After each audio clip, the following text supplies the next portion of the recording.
Bismillahirrahmanirrahim. Elhamdülillah ve salatu vesselamu ala Rasulillah amma ba'd.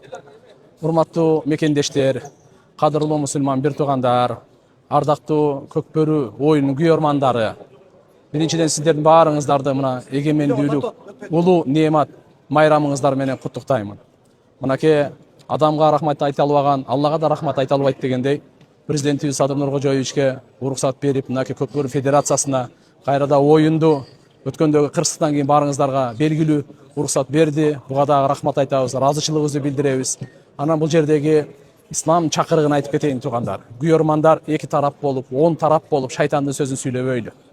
Кудайдан коркуп, ынтымактын сөзүн сүйлөйлү. Кыргыз эли бир элбиз, байыркы элбиз, күчтүү элбиз, биримдиктүү элбиз. Албетте урууларыбыз бар, жети атабыз бар. Ал жашыруун эмес, бирок ал сыймыктанып текеберлик алып келбесин. Башка бирөөлөрдү кордукка, башка бирөөлөрдү кемсинткенге жеткирбесин. Ошон үчүн областтарга, райондорго командалар келип неме кылып, аша чаап, шайтандын сөзүн сүйлөп, Алланын наразы кылып албайлы туугандар. Ахиретте кор болуп кала турган болуп калбайлы. Анан көрөк, машаалла, өзүңүз балет этиңиз, командаңызга проблема жок. Балет этишибиз керек. Бирок башкаларды дагы андай намызына тийип, аларды жаман сөз менен андайларга уруксат бербейли. Кудай кааласа мен кыргыз элим жакшы түшүнөт деп ишенебиз. Буюрса спорттагы бул ынтымактын жарчысы болот дейбиз. Бул бөлүнүп жарылганга эмес, күчтөнгөнгө, биримдүүлүгүбүздү, ынтымагыбызды бекемдегенге себеп болот. Ошон үчүн баракалла деген сөздү сүйлөңүздөр.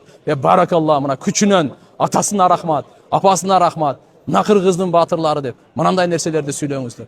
Улуттарга азыркындай немелерге, региональ немелерге, команд немелерге бөлүп неме кылбаңыздар. Тилди тартайлы. Алла Таала барыңыздардан разы болсун. Кудай кааласа иншалла кыргыз эли бекемделип, түптүү, түбөлүктүү эгемендүүлүгүбүздүн машаалла желеги желбирей берсин кыямат күнгө чейин. Ассаламу алейкум ва рахматуллахи ва баракатуh.